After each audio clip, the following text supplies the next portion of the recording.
Hello and welcome to this TechPowerUp session on best practices for Azure Sentinel with Defend. Today we'll be talking about some of the key best practices we have for deploying and managing Azure Sentinel for our customers. My name is John O'Green and I'm the Microsoft Practice Lead for Defend. This is my email on screen now and I welcome any questions on the content we cover today. So who are Defend? Well, Defend is a pure-play cybersecurity company that's been around for about 5 years. We really aligned with Microsoft in the last 2 years as there was recognition within Defend that nearly all of the organizations we work with are heavily invested in Microsoft cloud technologies. Yet their incumbent partners can often be very technology and transaction focused and struggle to articulate key security concepts. Our business is divided into 5 key functions. First, we assess cybersecurity effectiveness against industry standard frameworks such as NIST and ISO, and compliance frameworks such as PCI DSS and GDPR. We offer advisory services through something we call the Defend Cyber 7, which covers governance, risk, policy, incident management, information management, and compliance. We deliver professional services which are typically to assist organizations with the capability and capacity to deploy advanced Microsoft security workloads.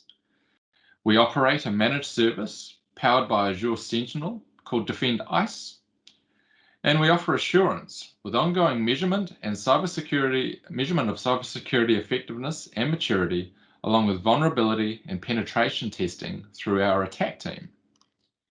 Defend has been on a journey with Microsoft and Azure Sentinel since the very beginning. Even while Azure Sentinel was still in preview, Defend has already incorporated it as a core part of our managed security service known as ICE. We see Azure Sentinel as being integral to connecting the ecosystem of both Microsoft and non-Microsoft security and monitoring systems together. Our initial approach was that we would work with customers to replace their incumbent logging and monitoring platforms or leverage those as part of our service. We quickly found, however, that the most effective approach was to deploy Azure Sentinel for all of our customers and integrate their existing logging and monitoring platforms to build a roadmap to move directly to Azure Sentinel over time. In the past year, we've seen recognition of our investments in using Azure Sentinel as a key component of our security services by having ICE added to the Microsoft Intelligent Security Association. Also in late 2020, we won the New Zealand Microsoft Partner Awards for modern work and security. We'll talk a little bit in this session about best practices using Azure Sentinel. And these are all garnered from the learnings that we have from our own managed service, which we provide to customers called Defend ICE. Defend ICE is our intelligent cybersecurity ecosystem, and we'll refer to this quite a bit during this session, and it is a really transformative way to provide cybersecurity capabilities to our customers. Rather than just focusing on incidents and alerts, ICE leverages the notion of connected security systems to provide a more holistic approach to cybersecurity across an organization, while keenly understanding the business operations and key threats that are relevant to that organization. It covers multiple nodes within this holistic approach, from threat detection, which is what we've built extensively using Azure Sentinel, across to incident response and service management of the underlying services and technologies that are connected to ICE. Lastly, we use Azure Lighthouse to provide an easy methodology for connecting our SOC team to our customer environments, which provides easy onboarding, greater granularity and visibility over who has access, while reducing time spent moving between various Sentinel instances and different customers with different access controls. There is not a single organization that is not already on the path to digital transformation in one way or another. At a practical level, this could mean many different things, but holistically, it is the journey towards an online, always connected, collaborative, and digitally native organization. Organizations that fail to create this environment will not attract and retain the talent that they need to evolve and transform in such a rapidly paced environment. We also have to understand the profound shift in organizations that has been enforced by COVID-19. We've had to rapidly adapt, and we now know that staff can work from home, work remotely, and in many instances, our staff now demand this flexibility. And while this is a business challenge, it is time that cybersecurity recognizes their role in embracing and enabling the organizations that they serve or are part of in enabling this transformation and ensuring it is accelerated and not hindered by the security controls that they deploy.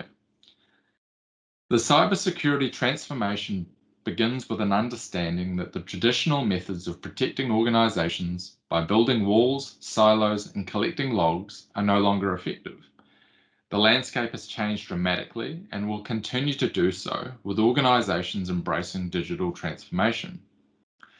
The focus must be on building cyber resilience through business understanding and a holistic approach that is engaged with every part of the organization.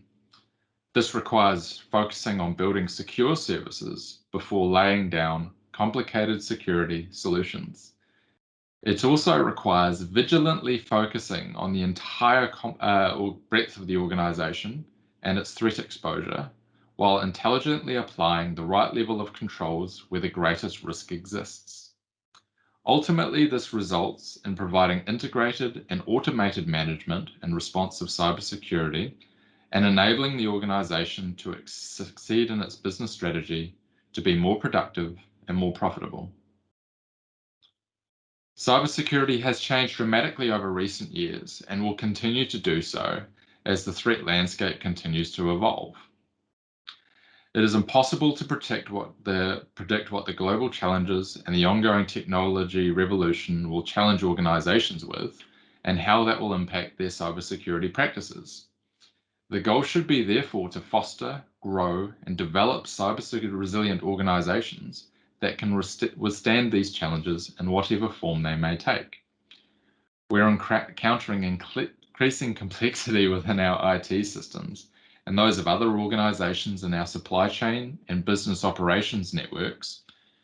Furthermore, the ability of staff to rapidly procure and consume cloud services often far outstrips the ability of cybersecurity teams to evaluate the risks within those services and wrap security controls around them. Often the security services and controls we adopt are complex, and there is a talent gap that needs to be bridged through experience and enablement activities. We see evolving threats and the reimagining of existing and past threats, all of which need to be mitigated effectively.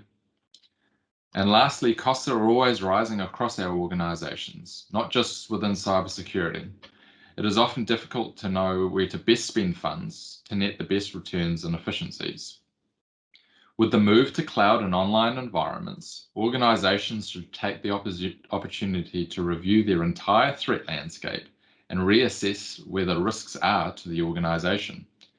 This should include creating a threat taxonomy that is used to understand the defense in-depth controls required and assess their effectiveness against the identified threats. This exercise will drive a clear and measured investment forecast in improving controls effectiveness that is aligned with the threats faced by the organization. While utilizing the identified threat taxonomy, there should be a clear mapping of the defense in-depth controls that are involved in each identified threat and how it may manifest itself in the environment. It is therefore possible to ensure that effective administration, i.e. people and process, and the technical technology controls are deployed to identify threats, help protect against these threats, and limit the potential impact through increased speed of response and clearly understood recovery actions. Given the complexity of modern security systems, organizations are increasingly moving to connected security systems to achieve automation, event correlation, and accuracy of alerts. Added to this is that the use of traditional security tools, including network-based ones, is no longer enough to provide effective security operations. There needs to be an operational security model that takes advantage of the cloud and online security technologies such as Microsoft Security and leverages them to provide end-to-end security operations. This includes managing devices, applications, data, and identity events, as well as traditional network and infrastructure incidents. We can no longer rely on the notion of a security perimeter around which we can erect walls and hide behind. It is no longer enough to require traffic to transit through the firewall, as security and IT teams struggle to adapt to a changing COVID world where our staff are working from home and their activity is no longer as visible to us as it has been. It is also more difficult to detect activities by a remote user or an attacker, as often they can appear the same if the account has been compromised. More often than not, our staff are consuming a wide array of cloud services, and the potential for data leakage, compromised devices, reuse of credentials, and the spread of malware is increasing exponentially. If all this sounds horrifying, then we must also remember that within our cybersecurity digital transformation, we are charged with enabling secure access to these services where it makes the most sense. There are 4 key areas that cybersecurity practitioners should focus on in transforming their cybersecurity practices. The first is the notion of cybersecurity as an enabler.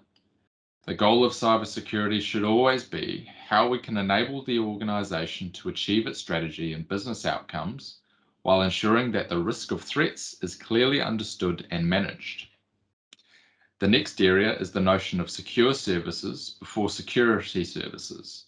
If it is possible to deliver services securely, it is always more effective than trying to introduce additional security services down the line. This means engaging with the organization early on and ensuring that any new initiatives, services, or capabilities are being architected, designed, implemented, and managed securely. Next is the notion of breadth before depth. Many organizations fall into the trap of trying to implement all security solutions and controls to be fully compliant and cover every single possible scenario and stage the deployment across the environment step by step. This means deploying at full depth and often results in deployments taking a very long time, potentially running out of funds before they are implemented end to end across the organization. This principle promotes applying controls across the entire threat landscape before moving to depth. It is better to have a simple control universally adopted rather than attempting to apply at depth on day one. Lastly, we have the key area of intelligent cybersecurity ecosystems. The effectiveness of defense in-depth controls and intelligent detection and protection against threats is through controls working together cohesively. While there are approaches to orchestrating and integrating across technologies, the most effective approach is to build connected ecosystems of cybersecurity technologies that are natively integrated and work together to manage threats. The alternative to this is to build silos and attempt to establish middleware or integration between them, which is often expensive, unreliable, and not based on an agreed standard or information model. So as far as this applies to Azure Sentinel, what are some of the best practices in using a modern cloud SIEM and a modern cybersecurity practice that has undergone this digital transformation for cybersecurity? Well, the first best practice is don't ingest everything. Firstly, this can be expensive as we begin to ingest incredible volumes of logs, which we may then also need to retain for a certain period of time. Secondly, it is an outdated behavior tied to the traditional SIEM model. The traditional belief over the past few years has been that everything must be logged and that bigger and faster systems are required to capture this ever-growing log data within organizations. This resulted in overloaded systems and unmanageable logs that provided little value in terms of information or context. With a reliance on logging everything, we introduced detection bias and log paralysis. Detection bias is the notion that because we are capturing logs from all of the IT systems, surely we are able to identify when an attack or threat is taking place. Log paralysis is being swamped by the sheer volume of logs being captured, so that a SOC analyst's hunting query takes far too long to execute. Furthermore, SOC teams investigating incidents using this model are often unable to identify if the activity is a valid business transaction or activity, or if it's anomalous behavior. SOC teams have then pushed this responsibility back on the business and perpetuated the siloed approach by not being actively engaged in the business and its operations. Any logs ingested should really align to the key threats for an organization and how those threats will manifest in the log sources. And this really represents a change in mindset from ingested all to a more targeted ingestion of logs. Following on from this is best practice number 2, which is to understand the organization and the threats it faces. Cyber resilience is not something that is achieved overnight, and neither is it something that can be created through technology solutions or checklists to follow. Cyber resilience is achieved through a holistic approach across the entire organization that is driven from the top and encompasses people, process, and technology. It must be integral to every part of the organization and support the key principle of ensuring that everything we do is inherently secure and therefore resilient by its very nature. It is also achieved by clearly defining the outcomes that the organization needs to achieve, understanding the assets that it is trying to protect, and the threats that they are likely to face. These threats need to be modeled into a controls framework that clearly identifies the indicators of these threats, which services and systems will likely be involved, and what controls exist to potentially detect and protect them. This requires a clear understanding and definition of threat behavior and the defense in depth controls available. When we take the time to understand the key threats facing an organization, we are often able to work backwards through the key threat that they're concerned about, in this case, data exfiltration, through the various activities that can generate an alert and indicate to the security team that anomalous or malicious activity is occurring. When we bring this approach to investigating alerts, we don't just see an alert for a compromised account. We understand instead that there were likely activities that occurred before this alert and likely activities that have occurred after it. So in the case of data exfiltration, we understand that as we work back, we can understand the genesis of the attack and how we can improve the controls and the services for that initial access point to understand how to increase the resilience across the organization.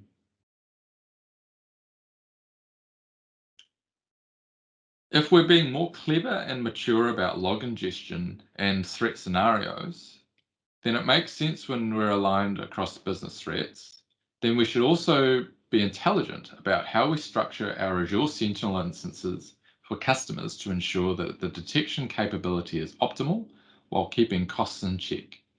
Azure Sentinel is a consumption-based service, so the more we consume, the more expensive it will be for customers, especially when compared to other alternatives, including their current SIEM if they have one.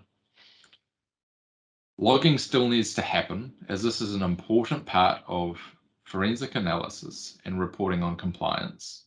The practice, however, needs to evolve and deliver effective logging solutions that capture the data required and not just capture everything. This involves clearly identifying the event types that need to be captured and retained, along with establishing proper data management, meaning meeting the compliance and forensic requirements of the organization. Understanding where data is logged and retained for Sentinel is also important. Are we going to collect logs within a log aggregation platform, or are we going to collect them within Azure Sentinel? Are we going to retain those logs within the Sentinel Log Analytics workspace, or are we going to use some form of archive storage? What is the process for pulling those archive logs out of archive storage, rehydrating them so that they can be used within our Azure Sentinel hunting queries? Or do we use something like Azure Data Explorer as a middle ground, allowing us to make cost savings, but still be able to include those logs in our hunting queries? Most organizations now face the challenge that too many logs and alerts are being produced, and the risk is that they reside unmonitored in a mailbox, logging platform, or SIEM. It is therefore important that as part of defining the security operating model, an aligned technology architecture and capability to manage logs, events, alerts, and incidents is defined. This need not be complex, but it should ensure the following: that logging is occurring, and an understanding of what systems are producing log data that needs to be captured and stored either from an investigation perspective or a longer-term compliance requirement. Define the most cost-effective method to store this data, be it on-site or in a cloud environment. If the data does not need to be retained, then do not store it unnecessarily. One of the most common problems during a major incident is that insufficient logging data is available. Some investigations will need to go back months, and if detailed logs are not available, the investigation will need to rely on guesswork and make assumptions which may well be wrong. Events and alerts. What systems are producing events and alerts, and where are they going? Tune all the events and alerts to make sure they are relevant to the actual threats to the organization. Capture them somewhere and ideally forward them into a service management system. Note that events indicate something that might require action as opposed to logs, which are there for reactive analysis. And lastly, incidents. The events and alerts that trigger an incident should be clearly defined and managed. They should be aligned to defined threats, e.g. loss of customer data and account hijacking, and then actioned in a timely fashion. Ideally, incidents should be automated as much as possible and pushed to the relevant support teams with clear runbooks to action. It is imperative to draw a distinction between events, alerts, and incidents. Incidents apply agreed and defined action because a suspected breach of policy has occurred.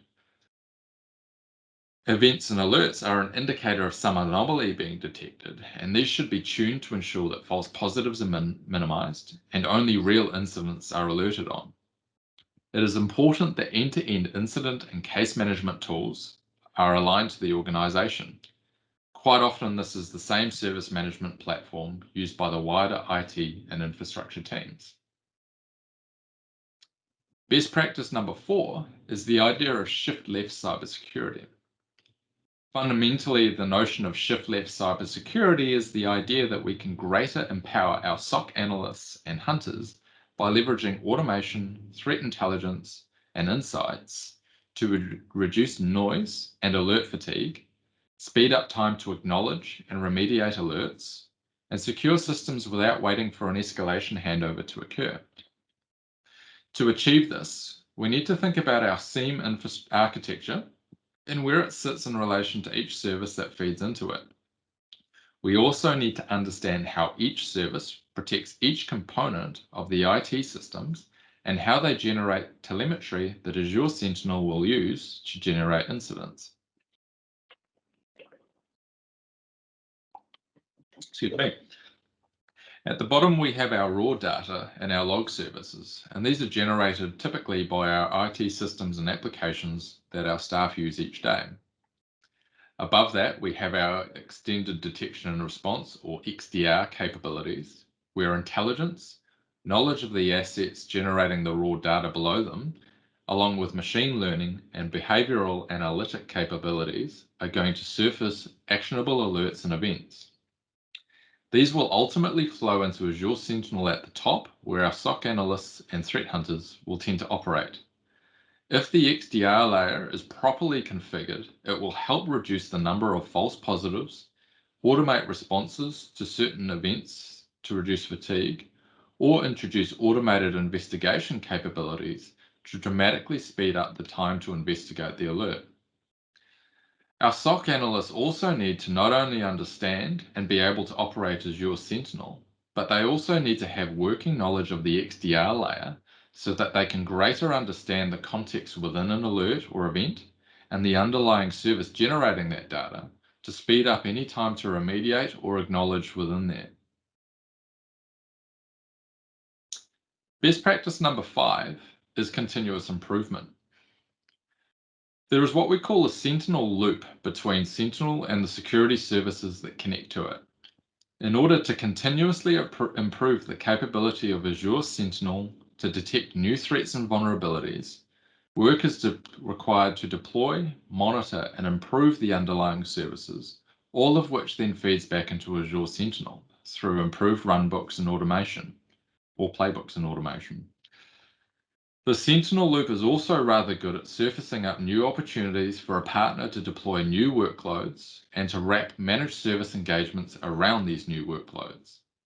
Over the past 2 years, we've found Sentinel to be an incredibly effective sales tool to help drive professional services engagements, and this is best described in the Sentinel loop.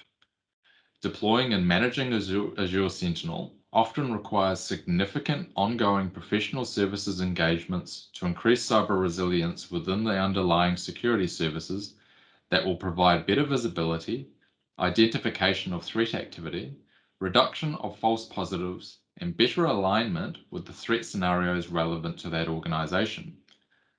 It also often improves various IT capabilities within an organization.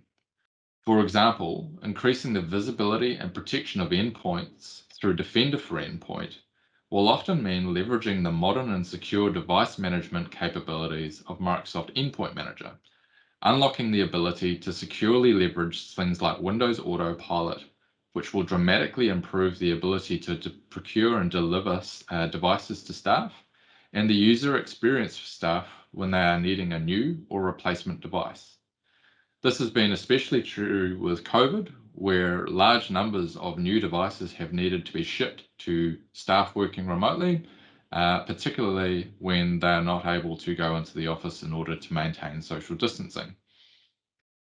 As each new engagement is completed, there is ability to feed into the next engagement, feed that completed engagement's capabilities back into Azure Sentinel, and then wrap a managed service around the deployed capability for increased value to the customer. We can do this across identity, endpoints, data, and applications through the Microsoft Connected Security ecosystem for Microsoft 365 E5.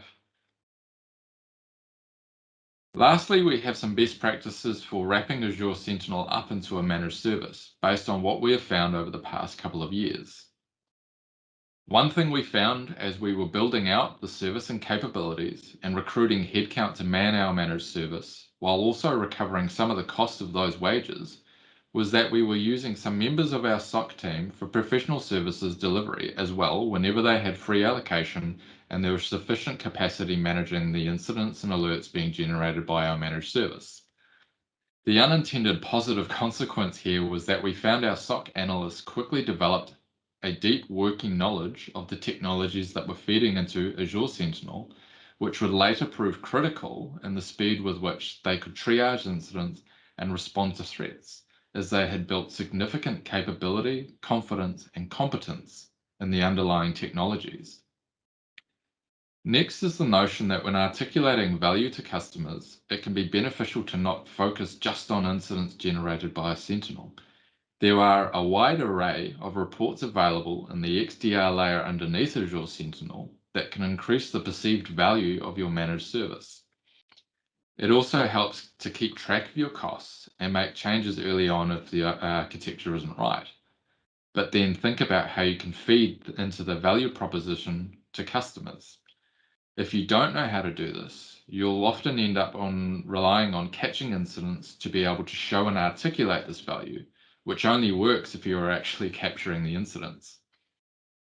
It can sometimes happen with customers where there aren't any incidents occurring because of the hard work that you are doing to manage and maintain the platform for them.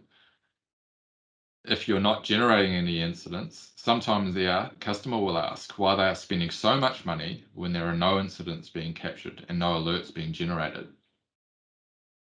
Make sure you're capturing any activity within a customer and feeding it back into the team that is managing the accounts. It can be embarrassing for an account manager if knowledge isn't being shared from the SOC team into them and they walk into a meeting with the customer and they don't have any visibility or knowledge around a major incident that occurred.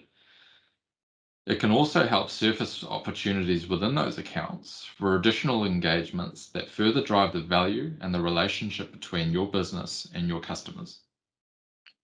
Make sure that the customer account managers are regularly reviewing the key threats within your customers and are feeding any changes back into the service. Is your customer acquiring another business, for example? Are they opening in a new market? Are they introducing a new product? These can all be changes that need to be captured if they introduce the possibility of new threats into those key threat scenarios. And lastly, circling back around to the first point, get certified. Initially, when our SOC team was standing up, they all had to study the AZ500 and MS500 exams from Microsoft. But now there are a variety of security-orientated exams from SC200, 300, and 400 that will add a significant level of competence and confidence to your team, as well as credibility to your overall cybersecurity practice. These certifications will also feed into your capability to deliver the underlying professional services that will improve the effectiveness of those services, but also the effectiveness of Azure Sentinel to be able to detect and surface incidents and alerts that align to your customers' key threat scenarios. At this point, I'd like to thank you for your time on this webinar. I really do hope that it has been valuable and informative. Again, my contact details are here if you wish to get in touch around anything that has been covered in this session. So thank you again, and I hope you enjoy the rest of this Tech Power Up. Thank you.